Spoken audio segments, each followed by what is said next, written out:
All right, everyone. So we did talk about securing the network, securing the networking devices, the applications that are running over the network. What else is there? Well, the actual hosts that connect to the network, of course, your computers. So let's talk about those because we have a bunch of technologies here that you really should know for the exam. And let's start from the hardware.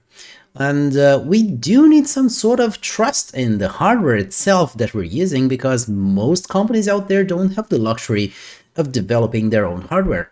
Now, if even a large corporation is not going to develop their own laptops and their own desktops, right? They're going to be buying them off the shelf, okay? So you do need some way to provide some trust into the origin of that hardware, how it was designed, and that it doesn't have any flaws or backdoors built into it.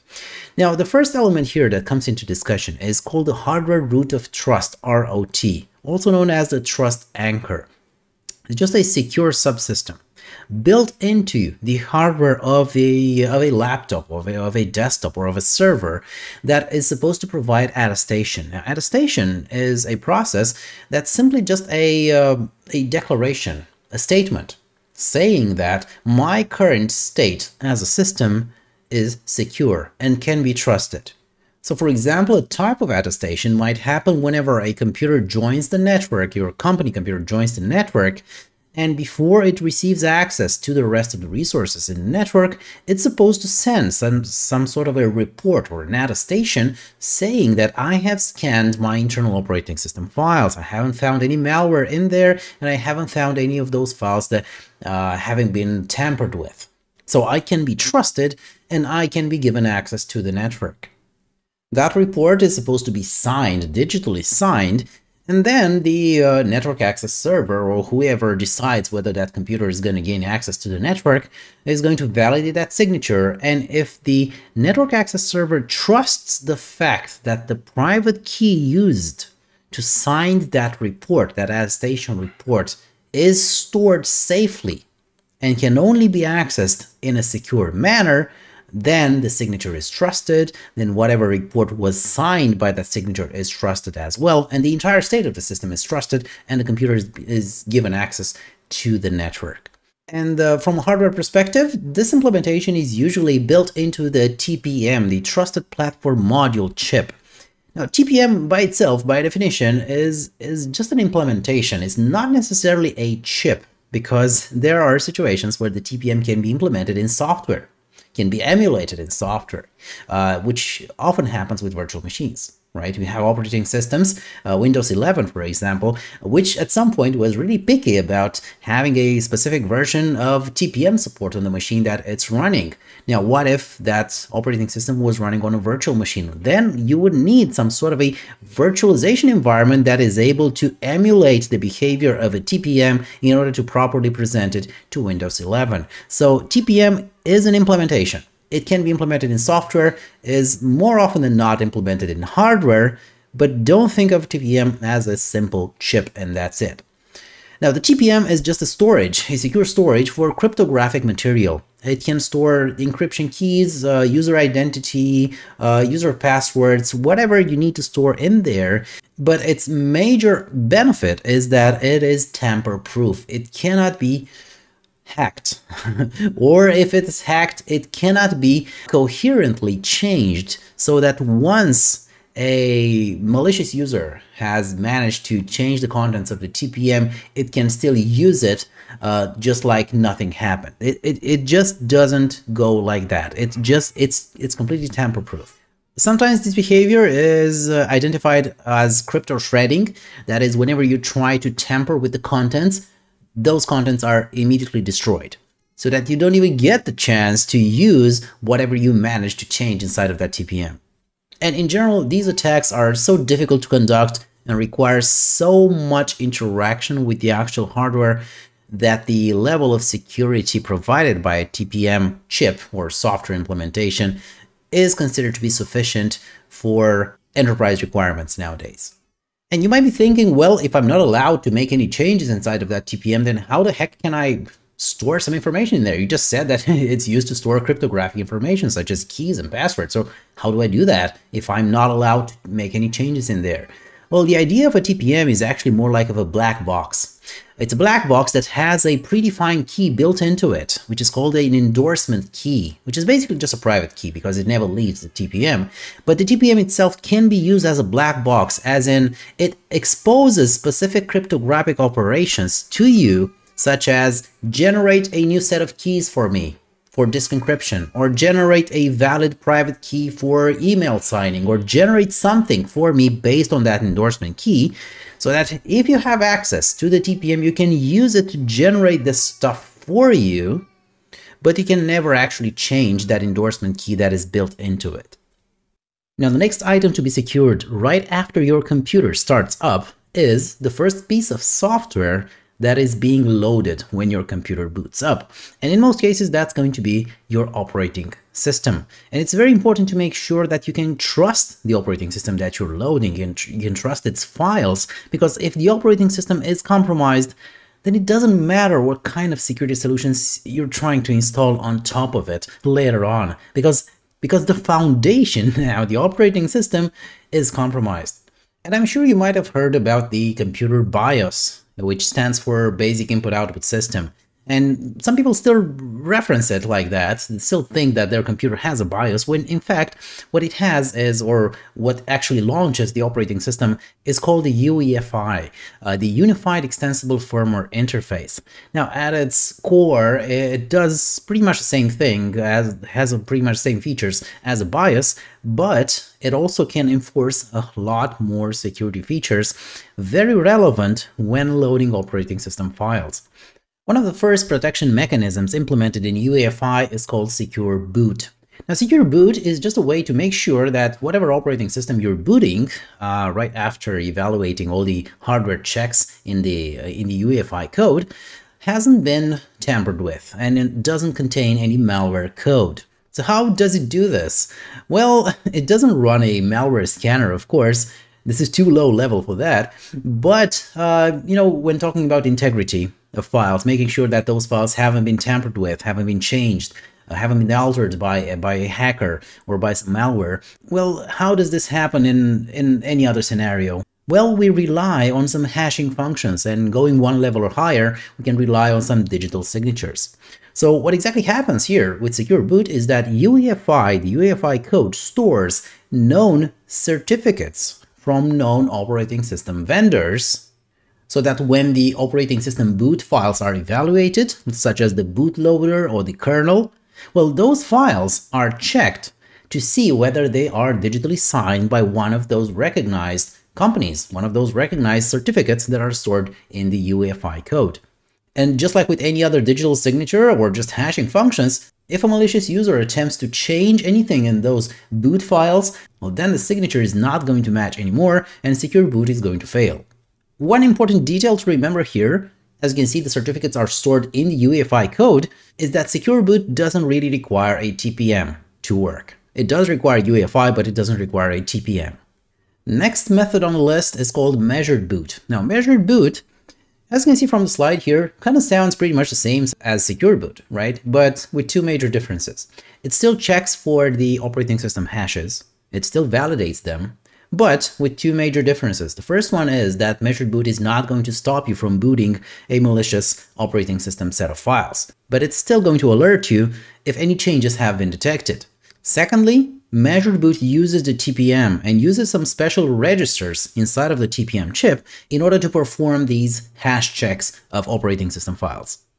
Next one on the list is called boot attestation. If you remember, we did talk about attestation near the beginning. Now, attestation is a method for a computer to report on itself, report its current state, its security state, to some centralized component inside of the network. It might be a network access server, network access control server, whatever it's called, but it's basically one of those centralized points of decision in the network where you decide whether you are going to grant access to a new workstation, to a new host that is attempting to connect to the network. So it's kind of an enhancement to the 802.1x process, if you wish, where you're not just checking to see whether the machine or the user can be properly authenticated, but you're also requesting a report from that machine saying that my operating system files haven't been tampered with. Here's the integrity check of all my OS files. And by the way, this entire report is signed, digitally signed by a key stored in the TPM. Now that's boot attestation for you. Now what actually happens whenever boot attestation doesn't successfully pass, it's up to your security policy. You might want to completely deny anything that strays from the baseline that you've established for your network. So don't accept anything else that doesn't pass with flying colors, this boot attestation check. Or you might allow some limited functionality, such as, for example, let's say that if boot attestation checks the operating system files, it might also check the drivers that your computer is using. Well, those drivers might not all be digitally signed. Maybe somebody installed some open source drivers instead of the original ones. Or maybe someone's drivers have been replaced by malware. It's up to you to decide how much you are going to allow, or if you're simply going to deny anything that doesn't comply. Another well-known functionality that you might have encountered in real life is called full disk encryption. Just like the name says, it's about encrypting the contents of an entire disk attached to your system. Now, this is relevant because, well, normally you would think that, well, this is my home folder in Windows and Linux and Mac OS, and if I log in as a different user, then the operating system is not going to allow me to read my roommate's files, for example. Well, that's okay as long as the disk is connected to the actual operating system that was used to create those access policies down to the file system level. But try disconnecting that disk and connecting it to a completely different machine. Maybe not even the same operating system. Those access list entries that allow or deny your access based on your local defined username suddenly stop working. Nobody cares about them. You're going to have access to the entire contents of that disk. I don't know if you ever did this. If you try to remove a disk from someone else's computer and connect it to, to your own, chances are, especially if it's a desktop system, you're going to realize that you have complete access to the entire disk. I used to do this back in college with my roommates. Apologies to my roommates if you're ever watching this. But access list entries, that's the bottom line here. Access list entries are only relevant for the operating system. Change the operating system, change the machine, and those file system permissions suddenly mean nothing. So, full disk encryption is a way to ensure confidentiality of files on a disk without relying on a specific operating system or on a specific even file system, for that matter. Now, full disk encryption is going to use a key, which of course has to be stored somewhere not on the disk, because if you store the key on the same disk that you're trying to encrypt, well, it really doesn't sound very logical, right? So the key for full disk encryption is most likely going to be stored inside of the TPM chip. Now, the TPM chip does have a separate partition where operating systems can write their own cryptographic content. Okay, such as BitLocker, for example. BitLocker is the disk encryption method native to Windows operating systems, and BitLocker has access to the TPM whenever you enable full disk encryption on Windows. Now, if you don't have a TPM or have ever tried enabling BitLocker on Windows, you probably realize that one of the options there is to store the key on some removable storage, which is also a very good option. You can store it on an external USB stick, you can store it on a digital encryption key, such as a YubiKey device, for example, but it's up to you what you do with that key. Just don't store it on the same disk. There's also one other benefit of storing that key not inside of the TPM and on some removable device. That is, what if you want to actually move that disk to another computer?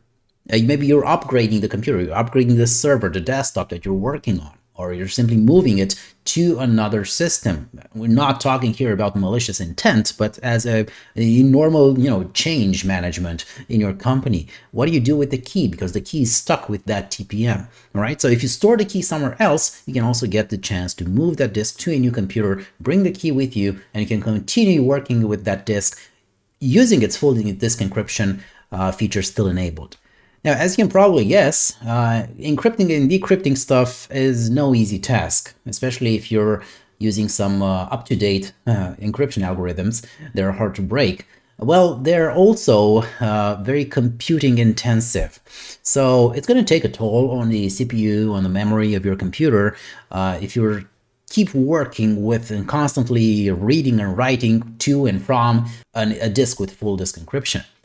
That's why some people thought that it would be a good idea to offload this computational effort from the main CPU of your computer to the disk itself. Let's add a small crypto processor to the hard drive or to the SSD, and let that small crypto processor do the encryption and decryption operations. Now, of course, it's not going to be an Intel or AMD CPU similar to what you have on your desktop, but it's a small processor good enough for the performance expected from that specific disk. And of course, it's only good for that purpose. I mean, you're not going to be able to run applications on that CPU, but you are going to be able to let it perform all the encryption and decryption operations so that your main CPU in your computer can sit back and relax. This functionality is called self-encrypting drives, SED. Just like the name says, it's about offloading this encryption and decryption operation to the disk itself. Or to be more specific, it's actually offloaded to the drive controller itself, so to the electronic part, the control part of the disk. Now, the keys involved in full disk encryption or self-encrypting drives, there are actually two types of keys, or at least two types of keys. First, we have a MEC, a media encryption key, sometimes also called a DEK, a data encryption key, which is then encrypted by an asymmetric key pair called the key encryption key. I know, why do we need two types of keys? Well, that's because the key encryption key is a type of key that is derived from the user's password. So you might think that your password 123, a very strong password that you're using to log into Windows, is the same password that is used to encrypt the disk contents. No, it's not the same one. It's actually being run through a process of key stretching, that is taking a key from a smaller key space and expanding it to become more stronger. And then that key is used to encrypt the actual disk encryption key. Another reason for having two separate keys is the fact that at some point you might just want to change your login key for Windows, right? Well, if you just want to change your login key, how would it look like to be presented with a progress bar telling you, well, for the next 8 hours, you're going to be locked out of this computer because we're using your old key to decrypt all your disks and then the new key to re-encrypt them back again. 1% out of 12 terabytes completed. Okay, so this is also one of the reasons why we have two keys here, right? To allow you to safely change your user password without having to re-encrypt all the affected disks. Well, danger everywhere when it comes to workstations, because those are the, let's say, the first target of any malicious attack. And of course, peripheral devices present a lot of risks as well, such as USB drives or USB devices. Let's call them as like that, generic USB devices. The thing is, with a USB device, whenever you plug it in, if it looks like a USB stick, you expect it to act like a USB stick. If it looks like a keyboard, you expect it to act like a keyboard. But for the computer doesn't see how the device looks like. The computer is going to send some electrical signals, is going to wait for some negotiation to happen on the USB port, and then figure out, oh, so you're a keyboard, or you're a USB drive, or you're an external hard drive, okay? The thing is that negotiation is being conducted by the firmware in the actual USB device. So, if potentially an attacker is going to maliciously alter the firmware on the USB drive, it could make a benign USB stick present itself as a keyboard. What's so bad about that? Well, remember, a keyboard can input commands. So suddenly, you might start seeing your computer executing commands that you did not input because it detected a keyboard that has a mind of its own. Another situation with a simple USB stick might be when it's being presented as a network card. You know, we have USB network cards, especially Wi-Fi cards, that have basic network card functionality. What's going to happen when you plug in a new network card? Well, a new network interface appears in your operating system. You're going to have a new routing table. It's going to try to gather a new IP address. It's going to have access to your DNS entries. So it can potentially override your DNS entries in your computer so that when you try to access your banking website, you are redirected without even noticing to a malicious website.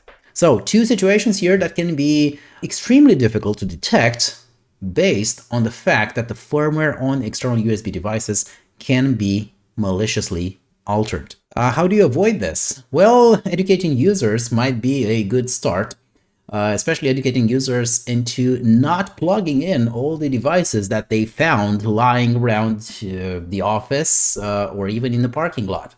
It's actually an interesting method called the parking lot attack, where you just dump a couple of USB sticks in the parking lot of a company. You can even do this over the fence, right? You don't even need to enter the parking lot.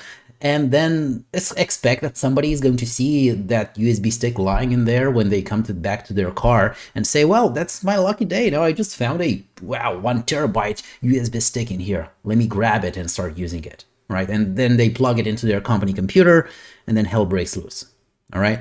So in order to avoid situations such as these, first of all, educate your users. If it's too late for that, ideally, in a controlled environment, you should be able to test these devices into a sandbox or an isolated environment. Sometimes for external peripherals, these are called sheep dip systems. If you don't know what a sheep dip is, I would encourage you to Google for it. But it's actually a way to sanitize the sheep's wool. Might have a lot of parasites and garbage in it. It's just a very primitive way of cleaning sheep wool, right? So a sheep dip could be considered as a peripheral dip or a device dip, if you wish, in the IT world.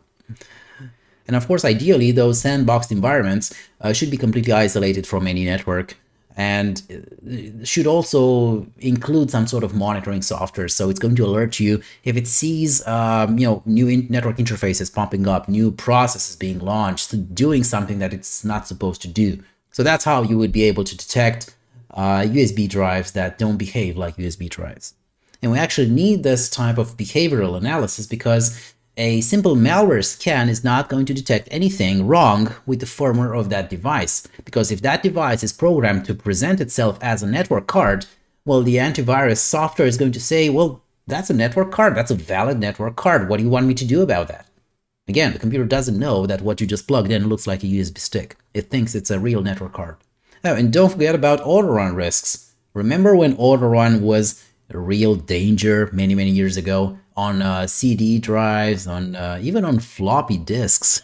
Well, auto-run means whenever you plug it in, whenever you connect that device, or removable device, to a computer, it has a small file in there, autorun.ini, which is going to tell it, execute this program. Well, for normal CD software, for example, or DVD software, that was something that was used to launch the setup application of that software, attempting to install it, to launch the installation wizard. Now, of course, an auto run can launch anything, so potentially you could end up plugging in a device into your computer and see a bunch of processes starting up, even though you haven't launched anything. You might think that you might be safe as long as you don't double-click a file that might be infected. Well, an auto run can double-click that file for you. And if it's too much of a hassle to control so many risks associated with peripheral devices, think about the fact that it might be much cheaper to simply create a group policy or install some sort of an endpoint management software on your hosts that says, well, you're not allowed to plug anything in your USB ports. Or at least you might not be able to plug anything that doesn't look like a valid USB drive. So peripheral access can be controlled using group policy in Windows, using specific endpoint protection software suites, but also consider the fact that this is going to annoy your users pretty badly. So even if it's part of the security policy, if you suddenly disallow all your users in your company to use any USB peripherals or any unauthorized USB drives, that's going to be a lot of discontent. Now, all this talk about root of trust, trusting the hardware, trusting the software, has a bit of a flaw in it. And that is, how do you actually trust where that computer comes from? Because if the TPM chip, if the hardware, if the CPU, if any part of that, any component that is part of that computer has been tampered with or has been configured with a backdoor right from its very beginning, from its creation, from the factory, then you have no way of relying on that piece of hardware. So at some point you will need to trust the origin of that specific hardware. And that is called the supply chain, or evaluating the supply chain risks. So everybody who touches your computer, from manufacturing to assembly, shipping, even the IT department that takes care of initializing those systems before they actually reach the end users, all of these steps can actually compromise the integrity of that system. So how do you trust the supply chain? Well, you actually have two choices here. Trust the supply chain, and that's it. And for most companies, that's going to be the only thing that they can do. Just buy your hardware from reputable vendors, such as, I don't know, HP, Dell, whatever major vendors out there sell your workstations or your servers. For other companies, especially government entities, or for some really, really rich and security-able companies, they might be able to actually conduct their own investigations and their own security assessments into the supply chain of the company that delivers their hardware. Not everybody has this luxury, of course, so at some point you just have to trust whatever is being sold to you. Another risk faced by your workstations is related to the actual software that is running on top of those operating systems, especially for software that has become end of sale or end of support. Now, end of sale is pretty obvious what it means, right? The vendor is no longer selling that specific product, but end of support is the one that is actually the dangerous one. End of support means that the vendor has chosen not to release any further security updates or patches for that product. Normally, end of support comes later, after the point of end of sale.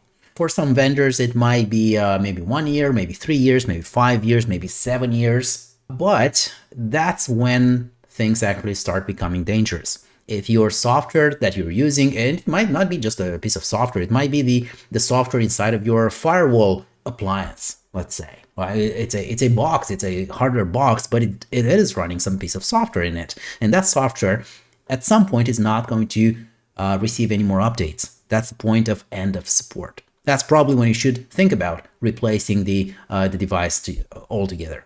For smaller vendors, we're going to find the concept of abandonware. That's especially dangerous for software that doesn't really have a strong release cycle or an expected timeline for when the end of support is going to happen, but suddenly the vendor stops releasing any sort of updates for that piece of software, and it basically abandons it. So that's why it's called abandonware. Very dangerous, but it usually happens with smaller projects. Open source can also suffer from this abandonware, especially because there's no guarantee that there will always be someone working on that piece of software in order to provide you with the necessary updates. But in the open source world, we do have a concept called long-term support, and that is for major open source projects out there. It is guaranteed, or as guaranteed as it can be in the open source world, that you will receive updates for a minimum number of years after the release of that specific software solution. And by the way, just to give you a glimpse of what this means in the open source world, if you ever downloaded a popular Linux distribution such as Ubuntu, for example, if I go here under the download section, you can see that we can choose between desktop, server, IoT, and so on. But if you click here on Ubuntu desktop, you're going to see that we actually have access to two different versions. So first, we have 2204, which is the long-term support version. That's LTS right here, long-term support. And we also have the latest version available, right? The latest one might not always be the long-term support one. So if you're planning on using a Linux distribution that should be there long-term, make sure you choose a long-term support version. And by the way, you can see an explanation right here. LTS stands for long-term support, which means 5 years of free security and maintenance updates guaranteed until April 2027. Now, of course, this might change depending on when you're watching this. Endpoint hardening is a complex process that starts by evaluating the current security posture of your endpoints, then performing a sequence of tasks in order to increase their security posture, to make them more secure, actually. And there are many approaches to this, because a workstation you might think of as the simplest type of device in your network. Well, it's actually one of the most complicated devices in your network because it is so versatile. I mean, you might have a server that does one thing, you have a switch that does one thing, you have an access point that does one thing, but what does a workstation do? Well, a lot of things. So whenever you start thinking about securing that workstation, there's a lot of things to secure, starting with the applications, right? The applications are, well, the root of all evil. If the workstation would not be running any applications, then it would be probably close to impenetrable. But the applications that your users are running, especially those applications that connect over the network, or even worse, those applications that listen for connections coming in over the network, that's one of the first points to secure. Make sure you're not running more applications than necessary. Make sure that you have some sort of application control over what your users are allowed to install. Don't allow your users to install anything they find on the internet. Don't allow your users to install pirated applications, because you have no control over the quality of that code and who has tampered with it in order to crack that software. So in any case, make sure you have a strong security policy regarding the apps that are running on your workstations. Services are pretty similar to apps, except that they're not so visible.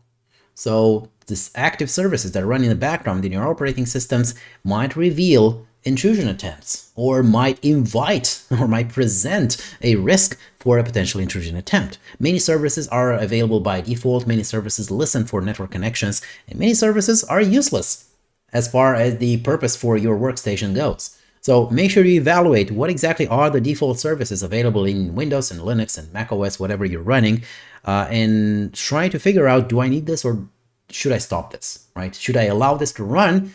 Do we really need this? Or better, shut it down and make sure you're tightening your security posture. Network interfaces, again, a big security risk, simply because that's where the attack is going to come from one of the network interfaces. If you completely isolate a computer from the network, it's probably going to be impenetrable again.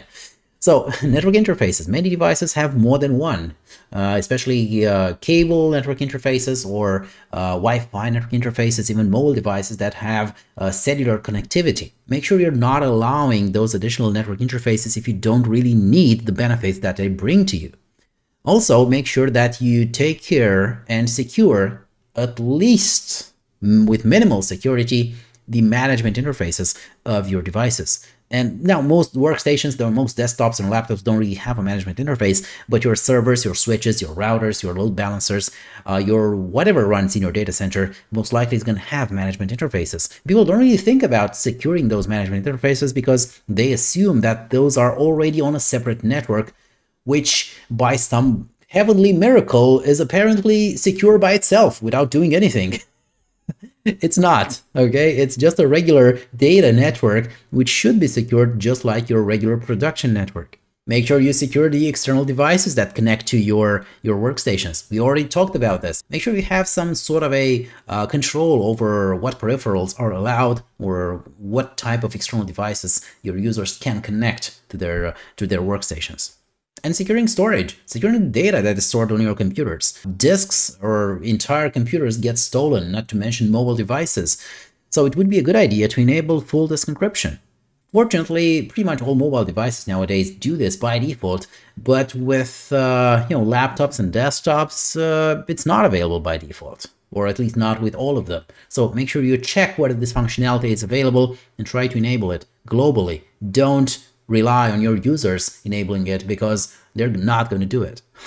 So all this talk about ensuring your workstation integrity or endpoint integrity means that you should be able to know how does a good workstation look like and how does a fishy workstation look like. So in order to know what a good one looks like, you have to have a baseline. Now, a baseline is just a set of configurations according to the purpose of the workstation itself. Of course, you're going to have a baseline for a desktop PC, you're going to have a baseline for an email server, you're going to have a baseline for a web server. But depending on the purpose of the device itself, the baseline is going to contain the absolute required security features that need to be enabled and valid on that device every time it boots. For Windows, for example, all the settings are stored in registry. And Windows computers, if they're joined inside of an Active Directory domain, they can be easily controlled from a distance whenever they log into the network using one or more group policy objects. So, as long as you have a strict set of configuration baselines that have been defined for all your Windows computers, there shouldn't be any valid reason to find any changes to those settings whenever a new computer attempts to connect to the network and whenever it boots up. So if any changes are being detected in the security settings controlled by your group policy or controlled by or stored in your baseline, well, that's some reason for concern. And indeed, there are cheap tools out there that can help you dump the entire contents of the registry and then validate it versus a predefined security baseline, or more expensive tools out there that do this automatically whenever every computer joins the network. Patch management is also something that's going to take a lot of your time, especially if you're managing a large fleet of hosts and workstations. Well, patch management means making sure that all your devices, not just workstations, they're up to date, especially from a security perspective, especially when it comes to security patching. And this is very relevant because there is absolutely no piece of software in this big world that doesn't have any vulnerabilities. If it doesn't have known vulnerabilities, it might have vulnerabilities that haven't been discovered yet or haven't been disclosed yet. Don't assume that your software is vulnerability free. Always make sure to have some sort of patch management process constantly running, that is having people taking care of this process, not just a simple process on some workstation, that try to keep an eye and keep them up to date as well as possible. Now, fortunately, we also have some dedicated solutions out there which are called vulnerability scanners that can help us detect, careful, known vulnerabilities. They are only going to detect, based on some predefined signatures, what vulnerabilities have been already discovered in those specific operating systems, in those specific apps that you're running in your network, and they can alert you, especially if you program them to run periodically, maybe off hours. It's going to alert you have a vulnerability in that installation for IIS or for Apache. Go ahead and patch it, right? Make sure you bring it to the latest version, because there is a patch that patches that specific vulnerability. Now, of course, these vulnerability scanners, well, they're only useful as far as their database of signatures and vulnerabilities go. And the second thing to keep in mind here is that having vulnerability scanner is not a security solution in itself. That is, if you just scan for vulnerabilities and you know they're there and you don't take action, you don't actually patch those vulnerable systems, it's completely useless. Now, of course, there are solutions out there that can also take care of this patch management process as well of the vulnerability scanning. So, for example, for patch management, we do have a System Center from Windows, but you have to be careful here, because if it sounds too good to be true, like an automated solution that does everything for you, you just have to run it once and then never look at it for the next 5 years, it's probably too good to be true. The reason for concern here, especially when patching systems, is that you always have to take into consideration the fact that a patch, an update, might break some things that were previously working. Now, there are situations, of course, when you update your Windows system and it suddenly stops booting. But there also might be situations where you update your, let's say, the operating system that hosts a hypervisor, that hosts a virtual machine, that hosts a website, and the update that you just performed doesn't play well with the resource utilization or the virtual machine configuration that you currently have on that server. Now, that might be a bug or an issue that it's much difficult to catch, rather than a simple failed update that makes your server stop booting up. So in ideal scenarios, patch management should also be preceded by a process where those patches are first analyzed by the IT or the security team or both, and then tested in an isolated environment. So you should have a test network where you test those patches, test those updates first, and then you release them internally to your users. Not everybody has the necessary resources to do this. Not everybody has time to do this. Nobody got time for that. But that's probably what is going to save you a lot of time down the road from a botched update or a Windows update that suddenly leaves your company or your 1,000 users company unable to work or unable to use their workstations.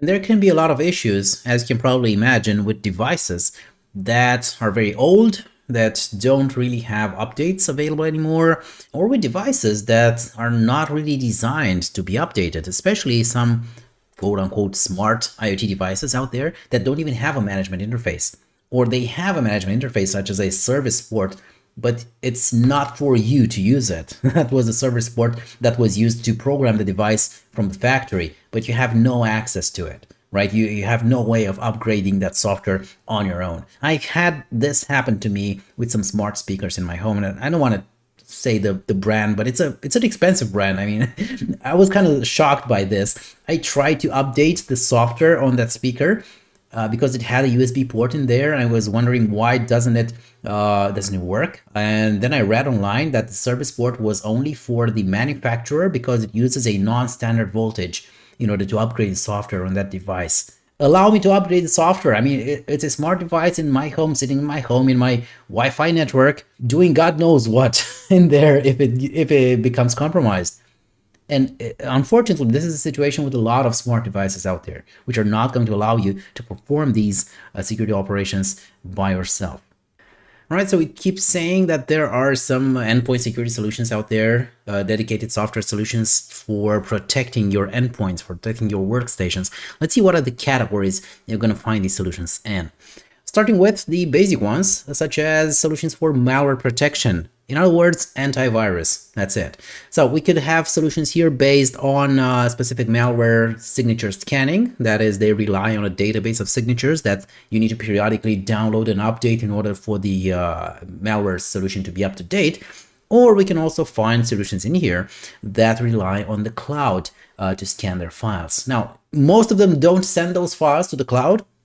But what they do is that they calculate a hash of the specific file that needs to be scanned, and then they query the cloud environment and cloud application for that specific hash of a file. Now, if that file has been seen before, perhaps in a completely different place in the world, a verdict is going to come back from the cloud instantly saying that the file is okay, it's not malicious. Now, if the file hasn't been seen before, then it's probably going to rely on some sort of a hybrid local and cloud-based malware scanning, again, based on signatures, or for some specific, more complex solutions out there, we could also rely on sandboxing. That is, detonating or running that specific piece of potential malware inside of an isolated environment, which could be a container, a virtual machine, some sort of a virtual environment where the executable can do whatever it wishes to do. Right? We then inspect, we monitor the behavior of that isolated machine in order to figure out, is that piece of software behaving like a malware, or does it do what we expect it to do? More complex type of software belong to the intrusion detection suites, which in this case are called host-based intrusion detection or prevention. Just like with network-based detection or prevention, host-based intrusion detection is going to be a solution that only looks at events happening on the machine or log files, but doesn't take any action, simply warns you. Intrusion prevention, on the other hand, might scan more than just events and logs. It might also be able to look at your behavior, at network traffic, what type of destinations you're trying to reach, what type of destinations your services or your app on your machine are trying to connect to, and then it might also be able to take some action against it, such as sending a reset to the connection or simply denying traffic with a potentially malware destination on the internet. Intrusion detection can also keep an eye on your local files, especially operating system files, in order to detect events such as a malware trying to change operating system files, or a crypto locker attempting to encrypt and delete your data. So this type of behavior, by having a piece of software that constantly keeps an eye on the files on your disk, and perhaps even on their integrity, is also part of an intrusion detection strategy. More complex solutions, and by more complex, we also mean solutions that kind of frustrate the users because they really slow down the performance of the computer, are going to be found under the umbrella called EPP, or Endpoint Protection Platforms. Those are usually solutions that do a lot of stuff. They try to filter your search results on Google, they perform malware scanning, they try to get rid of spam messages that might end up in your inbox, they also act as a firewall, they can do a bunch of stuff. The more they do, the slower they are, the more frustration they might generate to your users, and also the more administrative effort for the IT team for managing such solutions, so that they don't become a hurdle or an obstacle in the attempt of a legitimate user for doing their jobs. Data loss prevention, or data leak prevention sometimes called, are solutions that monitor what type of data are you trying, willingly or unwillingly, to exfiltrate from within the local network. So are you trying to attach a document to an email message and send it to some outside destination? A DLP solution is going to apply a policy, try to figure out what category does this file belong to, and whether to allow you to perform that operation or not. DLP solutions should also monitor exfiltration attempts performed over, let's say, HTTP or FTP or even tunnel connections. Of course, there's going to be a lot of issues here with encrypted connections, especially user-initiated encrypted tunnels, and also with password-protected files. You might have a document that is classified inside of your company as being sensitive information, but what if you archive that file and then protect that archive with a password, when the DLP solution is not going to match that file anymore? But depending on the policy, it depends on what your admin has decided or your management has decided to do with those files that we don't know what's in there. Now, going into something that sounds a bit like the sci-fi area of endpoint protection, it's not actually sci-fi. We do have solutions that work like this nowadays. It's called Endpoint Detection and Response, or EDR. These are solutions that not only detect intrusion attempts, but they also have a lot more visibility over what happened or how that intrusion attempt has developed over time and even across multiple workstations. For example, there are solutions that allow you to view the fact that at a specific point in time, a specific executable file was downloaded by the computer that was currently in use by a specific user. Then you can see in a timeline how that file was executed, when it was executed, and how it propagated over the network and started infecting other victims, right? And then on each and every host, you can see what the malware started to do whenever it reached it, right? It started launching processes, it started writing files, and so on and so forth. Now, of course, this is the endpoint detection part. Response part means that the solution is able to detect this kind of anomalous behavior, even for malware code that doesn't have a specific malware signature. It might be a 0-day, right? It might be an APT attack going on, but just by looking at the behavior of that malware over the entire network, it might decide at some point this one needs to be stopped, right? And communicating with the agents installed on all those computers, it can actually tell all the hosts in the network to stop propagating that piece of file, to never execute it, maybe to quarantine it for further analysis. Going one step further, it can also communicate with your networking devices and perhaps block any outside communication with the source of that malware, or any command and control domain that might have been detected when the malware attempted to connect to the outside. Alright, so thank you for watching. A lot of stuff in this chapter and a lot of useful stuff, especially for the exam as well. But I believe it was interesting just to talk about these things, because you have workstations, you have hosts, you have laptops and desktops all over the place nowadays, and it really pays to understand how to better secure those things. Alright, so thanks so much for watching. Like, subscribe, comment, support. You know what to do or what not to do. Whatever you do, don't miss the next episode. Thank you.